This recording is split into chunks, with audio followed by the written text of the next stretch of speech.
আসসালামু আলাইকুম রহমতুল্লাহ। Global knowledge international training institute থেকে আমরা স্বাগতম জানাচ্ছি ছোট্ট একটি ভিডিওতে। এই মুহূর্তে ছোট্ট একটি কাজ দেখানোর চেষ্টা করব। আমরা বর্তমান সময়ে লেটেস্ট কাজ অথবা অ্যাডভান্স লেভেলের মোস্ট ইম্পর্ট্যান্ট যে কাজটিকে অনুভব করি সেটা হচ্ছে সেন্ট্রাল প্রসেসিং ইউনিট। আর বর্তমানে মোবাইল ফোনের লেটেস্ট কনফিগারেশনের কারণে আমাদের সেন্ট্রাল প্রসেসিং ইউনিট হিটিং ইস্যুতে আমাদের অনেক ফল্ট হচ্ছে। আর এই ফল্টের কারণে আমরা প্রতিনিয়ত সেন্ট্রাল প্রসেসিং ইউনিট নিয়ে ব্যস্ত আছি। সেন্ট্রাল প্রসেসিং ইউনিটের কাজ সাকসেস করার জন্য আমাদেরকে যে শর্তগুলো আছে তার মধ্যে একটি ভালো হট এয়ার গান, যে হট এয়ার গানের হিটটা স্মুথ হবে এবং আপনার আইসিকে সেফ রাখবে। দ্বিতীয় বিষয় হচ্ছে ভালো একটি আর্ট নাইফ এবং আপনার হচ্ছে হ্যান্ড স্কিল, সাথে হচ্ছে সুন্দর একটি শোল্ডারিং আয়রন এবং ডিশোল্ডার ওয়্যার। এই সকল কিছু থাকতে হবে, ভালো মানের পেস্ট এবং বিজিএ পেস্ট যেটা আমরা ইউজ করবো সেটার কোয়ালিটি থাকতে হবে। যাই হোক, এই বিষয়গুলো অনেক পুরানো। আজকে আমি খুঁটিনাটি বিষয়গুলোকে দেখানোর চেষ্টা করব। একটি ফোন শুরু থেকে শেষ পর্যন্ত কি কি স্কিলের মাধ্যমে আপনি দক্ষতার সাথে কাজটি সফল করতে পারেন। আমি বিশ্বাস করি আজকের ভিডিওটা যদি ভালোভাবে কেউ অবলোকন করে তাহলে সেন্ট্রাল প্রসেসিং ইউনিটের কাজের জন্য কোথাও আপনাকে গমন করতে হবে না। ঘরে বসে থেকে আপনি কিছু নষ্ট ফোনে প্র্যাকটিস করলে ইনশাল্লাহ করে ফেলতে পারবেন। কাজে যাওয়ার আগে আমি সবসময় দৃষ্টিভঙ্গি নিয়ে কিছু কথা বলার চেষ্টা করি। আজকেও এই ধরনের একটি বিষয়। আমরা মোবাইল ফোন টেকনিশিয়ান, আমরা কাজ শিখেছি কেউ দোকানে, কেউ ট্রেনিং ইনস্টিটিউটে। আমরা অনেক সময় মনে করি যে আমি পরিপূর্ণ না। আসলে পৃথিবীতে কোনো টেকনিশিয়ান, কোনো ইঞ্জিনিয়ার, কোনো ডক্টর, পৃথিবীর কোনো মানুষই পরিপূর্ণ না। প্রত্যেকটা মানুষেরই ঘাটতি আছে। আমাদের একটি ভ্রান্ত ধারণা, সেটা হচ্ছে যে আমরা কাজ শিখতে চাই 1 মাসে এবং 1 মাসে কাজ শেখার পরে আমরা অনেক কিছু করতে চাই অথবা অল এক্সপার্ট হতে চাই। এবং প্রতিনিয়ত আমার কাছে এ ধরনেরই কোয়েশ্চেন আসে। যখন কেউ কাজ শিখতে আসবে প্রথমেই কিন্তু শর্ত একটাই, যে সব কিছু শিখতে পারবো কি না, আপনি কি সব কিছু শিখিয়ে দিবেন কি না, 1 মাসে কি কি শেখাবেন, এগুলোর মধ্যে সব কিছু আছে কি না, এই বিষয়টি বারবার ফিরে ফিরে আসে। দেখুন, আমাদের এই কাজটি যারা শিখে তাদের অধিকাংশই হচ্ছে ক্লাস 8 পাস, 5 পাস, 3 পাস, বকলমও আছে। আবার অনেক আছে যারা হচ্ছে ইন্টার অথবা মাস্টার্স লেভেলেও কিছু মানুষ আছে।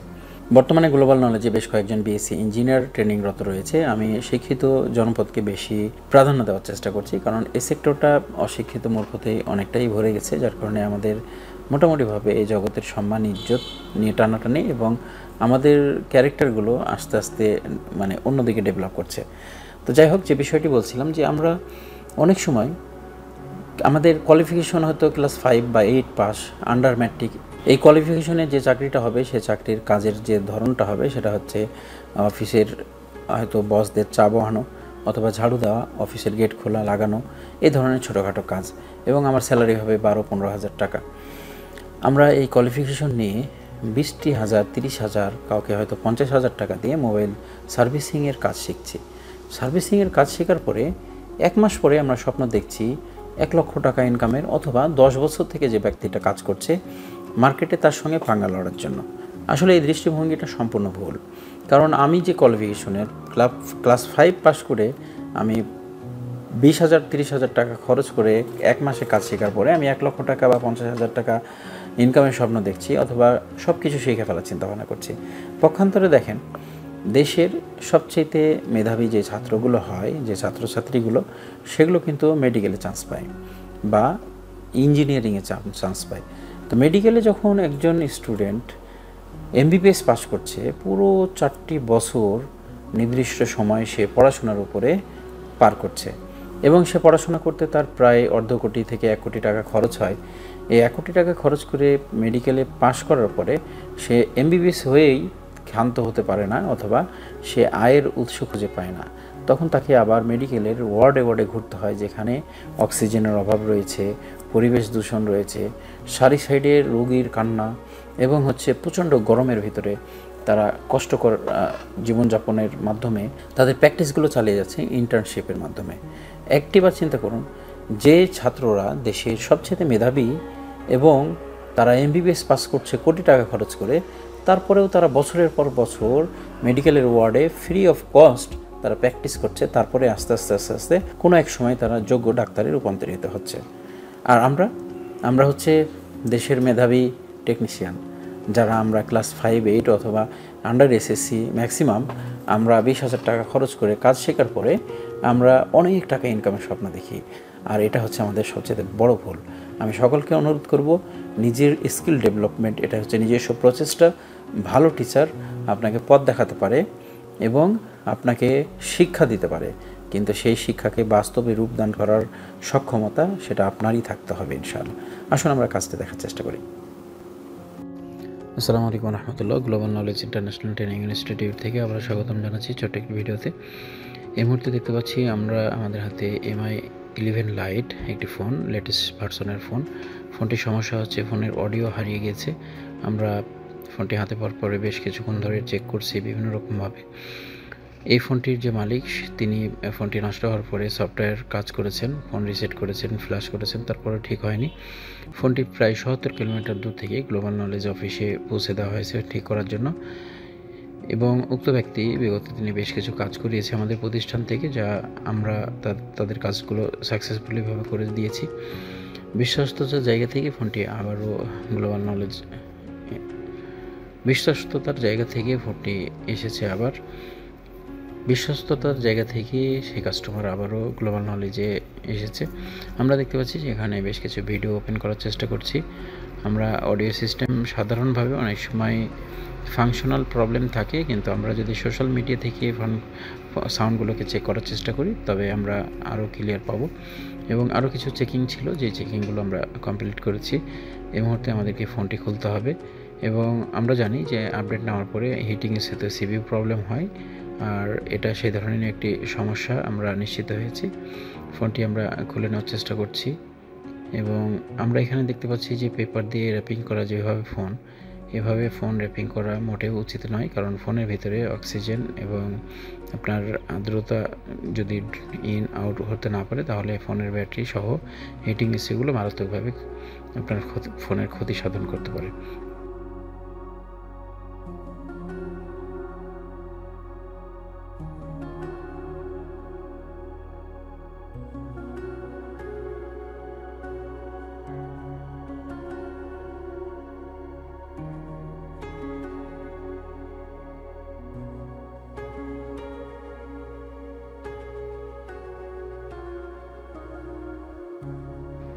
একটি একটি করে লক্ষ্য করতে হবে আমাদের টোটাল বিষয়টি। আমরা কি কি ইকুইপমেন্ট ব্যবহার করছি এখানে দেখতে পাচ্ছেন যে আমরা কাটিং প্লাস একটা ব্যবহার করেছি। তার আগে এই স্টিল প্যানেলটি আমরা এখান থেকে উঠিয়ে নেওয়ার জন্য আমরা একটি পলিশ পেন ব্যবহার করেছি। এই পলিশ পেন দিয়ে কিন্তু আমরা এখানকার যে টিনটা রয়েছে সিলিং, এটাকে আমরা কেটে ফেলে তারপরে আংশিকভাবে এখান থেকে উঠিয়ে নেওয়ার চেষ্টা করেছি। সিপিইউর উপরে যে পেস্ট লাগানো ছিল কুলিং পেস্ট, সেই কুলিং পেস্টটাকে আমরা উঠিয়ে নিয়েছি সেফলি। পরবর্তীতে এটা আবার সেখানে লাগিয়ে দিব আমরা, কারণ এর কুলিং ব্যবস্থাটা আমাদেরকে ঠিক রাখতে হবে। এটা কখনোই ফেলে দিবেন না, আপনারা সযত্নে রাখবেন। পরবর্তীতে এটা আবার সেখানে প্রতিস্থাপনের চেষ্টা করতে হবে। আর বন্ধুরা একটু খেয়াল রাখতে হবে, ফোনগুলো আমাদের মোটামুটিভাবে যে পেস্টগুলো ব্যবহার করা হয় পেস্টগুলো অনেক ড্রাই, এবং আমরা প্রচুর হিট দেওয়ার পরেও আমাদের এই আইসিটা উঠতে চাচ্ছিল না, এবং আমরা R9 ব্যবহারের ক্ষেত্রে একটু সাবধানতা অবলম্বন মাস্ট বি করব, এবং কতটুকু হিট দিলে আমাদের আইসিটা সযত্নে উপরে উঠে আসে সে বিষয়টা আমাদেরকে নিশ্চিত হতে হবে কাজটি পুরোপুরিভাবে সুন্দর করার লক্ষ্যে। আমরা হট এয়ার গানের হিটের পরিমাণ রেখেছি 350-360-এর মতো। আমরা আইসিটা তুলে ফেলেছি দেখতে পাচ্ছেন। এখন আমাদের এখানে একটি ভালো মানের যে সোলারিং আয়রন রয়েছে সেই আয়রন দিয়ে আমরা এটাকে ক্লিন করার চেষ্টা করব। প্রাথমিকভাবে আমরা উপরের যে বিজিএগুলো রয়েছে এর লিডগুলোকে আমরা আয়রন দিয়ে উঠিয়ে নেব। পরবর্তীতে আমরা ডিসলার ওয়্যার দিয়ে এটাকে ভালোভাবে ক্লিন করব, এবং এখানে সকলকে অনুরোধ করব যারা নতুন কাজ করতে চাচ্ছেন সিপিইউ আইসি রিবলিং এবং আপনার ডেড ইস্যু অথবা আদার্স হিটিং ইস্যুর যে সিপিইউগুলো, এগুলো কাজ করার সময় অবশ্যই আপনাদেরকে মাথায় রাখতে হবে যে আপনার সোলারিং আয়রনটা বেস্ট, এবং কোনোভাবে যেন এখানে প্রেশার না পড়ে। স্মুথলি আপনারা এখান থেকে পেস্টিংগুলো উঠিয়ে নেবেন, লিডগুলো উঠিয়ে নেবেন, এবং এখানে আমরা ডিশোল্ডার ইউজ করে ফাইনাল যে পরিচ্ছন্নতার কাজ সেটা আমরা করব। এরপরে যে আইসিটা রয়েছে, আইসিটা নির্দিষ্ট একটি ফ্রেমে আটকাবেন এবং এখানে লিকুইড দিবেন। তারপরে দেখুন ভালো মানের আয়রন দিয়ে কী সুন্দরভাবে আমাদের পেস্টগুলো এখান থেকে সরিয়ে নিচ্ছি আমরা। এই কাজগুলো খুব দক্ষতার সাথে করবেন। এরপরে আমরা যে কাজটি করব এটা খুবই সিক্রেট বিষয়, তারপরে আমি আপনাদের সামনে প্রকাশ করি। দেখুন আমরা সোল্ডারিং আয়রন দিয়ে প্রথমে পেস্টটা সরিয়ে নিয়েছি, তারপরে আমরা ডিশোল্ডার ওয়্যার দিয়ে এটাকে পরিষ্কার করেছি। পরিষ্কার করার মাধ্যমে আমাদের যে পয়েন্টগুলো রয়েছে পয়েন্টগুলো ক্লিয়ার আসছে। এরপরে দেখুন এখান থেকে এখন আমাদের 75 বা 80% ভিজিয়ে এখনও পর্যন্ত কালচে হয়ে আছে। এটা হওয়ার কারণ হচ্ছে যে উপরিভাগে ময়লা বা যে গ্লুটা দেওয়া থাকে আমাদের পেস্টিং সেটা লেগে আছে। এখন আমি যে আর্ট নাইফটা রয়েছে দেখতে পাচ্ছেন, যে এই নাইফ দিয়ে আমি প্রত্যেকটা বল পয়েন্টগুলোকে সুন্দরভাবে একটা একটা করে পরিষ্কার করছি। বন্ধুরা এটা হচ্ছে একটা সিক্রেট বিষয়। আমি গুরুত্বপূর্ণ একটি টপিক আপনাদেরকে বলি। আমরা যখন আইসির কাজে সাকসেস হচ্ছি না, তার অর্থ এই যে আমরা এখানে যখন রিভলভ করতে যাই তখন এটা আমাদেরকে পরিষ্কার করা জরুরি। পরিষ্কার না করলে আমাদের এই অপরিচ্ছন্ন পয়েন্টগুলোতে বল ধরবে না। আবার এটাকে পরিষ্কার করার জন্য আমরা অনেক সময় সোল্ডারিং আয়রন ইউজ করি। সোল্ডারিং আয়রন ইউজ করলে এখানে দীর্ঘ সময় আয়রনের যে তাপমাত্রা সেটা আইসির ভিতরে ইন করে এবং আইসিটা অধিকাংশ ক্ষেত্রে ড্যামেজ হয়ে যায়। এখানে যে সিক্রেট বিষয় সেটা হচ্ছে যে আপনি ভিজিয়ে পয়েন্টগুলো একটু সময় লাগলেও আপনি একটি নাইফের মাধ্যমে এভাবে আস্তে আস্তে আস্তে আস্তে করে আপনি প্রত্যেকটা মাথা থেকে এর ময়লাগুলোকে উঠিয়ে নিয়ে পরিষ্কার পরিচ্ছন্ন করবেন এবং প্রত্যেকটা পয়েন্ট যেন আপনার এখানে সাদা উজ্জ্বল নক্ষত্রের মতো দেখা যায়। দেখুন আমার প্রত্যেকটি পয়েন্ট পরিষ্কার হয়ে গেছে আর আমি আইসির কাজে এভাবেই সফলতার সাথে সামনে এগিয়ে যাচ্ছি। বন্ধুরা এই মুহূর্তে আমরা এটাকে রিভলভ করার জন্য প্রস্তুতি নিচ্ছি। পেস্টের মান ভালো হতে হবে। পেস্ট লাগানোর জন্য বেশ কিছু স্কিলের প্রয়োজন আছে। কখনোই এখানে আপনার ভিজিয়ে যে পেস্টটা রয়েছে সেটাকে প্রেশার দিয়ে নিচের দিকে চাপ দিয়ে ঢোকাবেন না। জাস্ট আলতোভাবে এখানে একটু হালকা হালকা করে আপনি টান দিবেন সাইডের দিকে, তাতে এই ফুটোর গ্যাপ যেগুলো রয়েছে গ্যাপগুলো পূর্ণ হয়ে যাবে এবং পরবর্তীতে আমরা নির্দিষ্ট তাপমাত্রায় হিট দিব। হটগানের হিট রিভলিংয়ের জন্য একটা নির্দিষ্ট মাত্রায় থাকবে এবং এই মাত্রাটা আপনাকে জাস্টিফাই করতে হবে যে আপনি যে হটগানটা ইউজ করছেন সে হটগানে কতটুকু হিটের প্রয়োজন রয়েছে সেটা আপনাকে পরিমাণ যাচাই করে নিতে হবে। দেখুন খুব সুন্দরভাবে আমাদের বলগুলো কমপ্লিট হয়েছে।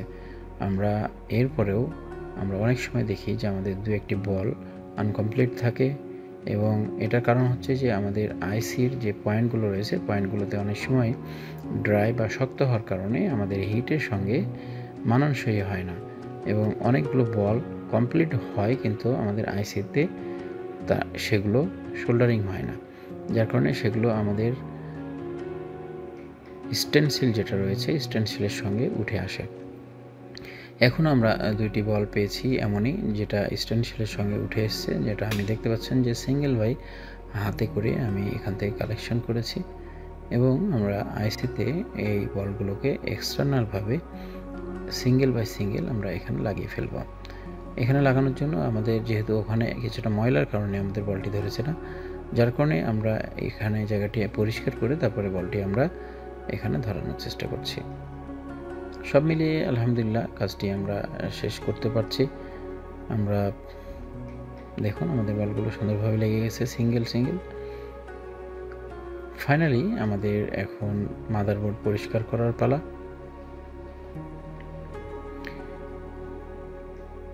পরিষ্কার করার জন্য ভালো লিকুইড ইউজ করবেন। সাইডে যেসব পেস্টগুলো থাকে সেই পেস্টগুলো সুন্দরভাবে তুলে নেবেন। কোথাও যদি পেস্ট লেগে থাকে তাহলে আপনার আইসির এক সাইড উঁচু করে ধরে রাখবে। আইসির এক সাইড যদি উঁচু করে ধরে রাখে তবে আপনারা দেখতে পাবেন যে আইসির এক সাইড উঁচু হওয়ার কারণে আর এক সাইড আপনার বলগুলো কানেক্ট হয়নি, সেই ক্ষেত্রে আপনার আনসাকসেস হওয়ার পসিবিলিটি খুব বেশি। এখানে আমাদের প্রত্যেকটি বল 100% অ্যাকুরেট আছে। আমরা জানি যে আইসির কাজ করার সময় নেগেটিভ পজিটিভ কিছু বল থাকে যেগুলো হচ্ছে নষ্ট হয়, বেশ কিছু বল থাকে যেগুলো হচ্ছে আপনার এনসি কানেকশন। তো নট কানেকশন যেগুলো থাকে সেগুলো উঠে যায় অনেক সময় আইসির সাথে, সেটাও হচ্ছে একটা পেস্টিংয়ের উপরে নির্ভর করে, আবার হাতের অ্যাক্টিভিটির উপরে নির্ভর করে। তো আলহামদুলিল্লাহ শুকরিয়া, আমাদের এই আইসিটি ওঠানোর সময় কোনো একটি বল পর্যন্ত আমাদের উঠে যায়নি আইসি এবং মাদারবোর্ড থেকে। এখন আমরা আইসিটি লাগানোর চেষ্টা করছি।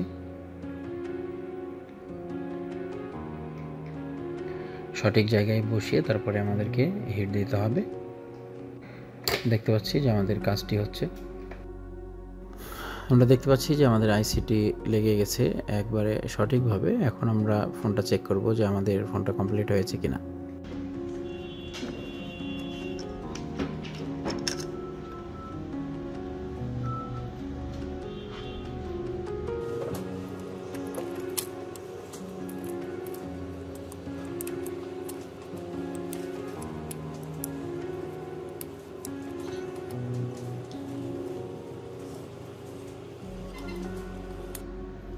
আলহামদুলিল্লাহ আমরা ফোনটা অন পেয়েছি। অডিও আইসির কাজ করার সময় অনেক সময় ফোনগুলো ডেড হওয়ার পসিবিলিটি থাকেই, এই বিষয়গুলো একটু মাথায় রাখতে হবে।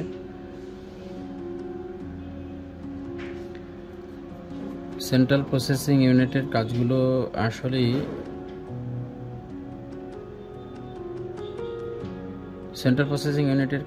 একটু সেন্সিটিভ, যার কারণে কাজগুলো একটু ধৈর্য সহকারে করার চেষ্টা করা এবং হচ্ছে সঠিক নিয়মে সঠিক ইকুইপমেন্ট ব্যবহারের মাধ্যমে। আর হটগানের ব্যাপারটাই তো আসলে বলার অপেক্ষায় রাখে না। আমরা দেখতে পেয়েছি যে আমাদের ফোন অন হয়েছে এবং এখানে সাউন্ড পেয়েছি আমরা। আমাদের এখানে লক স্ক্রিনের একটা টিউন পেয়েছি, নোটিফিকেশন।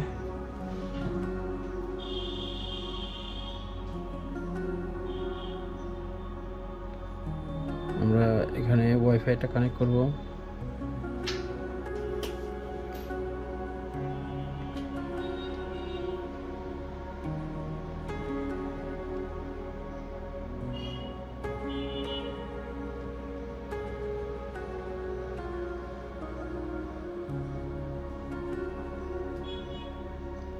ওয়াইফাই অ্যান্টেনা না থাকার কারণে ওয়াইফাইটা একটু স্লো কাজ করবে, এটাই স্বাভাবিক। আমরা জাস্ট একটু সাউন্ডটা দেখার চেষ্টা করব।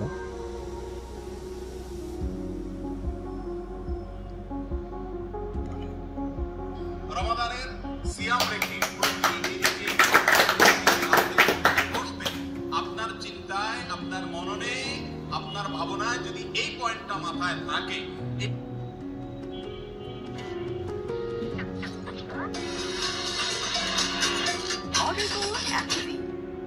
আসসালামু আলাইকুম ওয়া রাহমাতুল্লাহি ওয়া বারাকাতুহু। আলহামদুলিল্লাহ ওয়াসসালাতু ওয়াসসালামু আলা রাসূলিল্লাহ ওয়া বা'দ।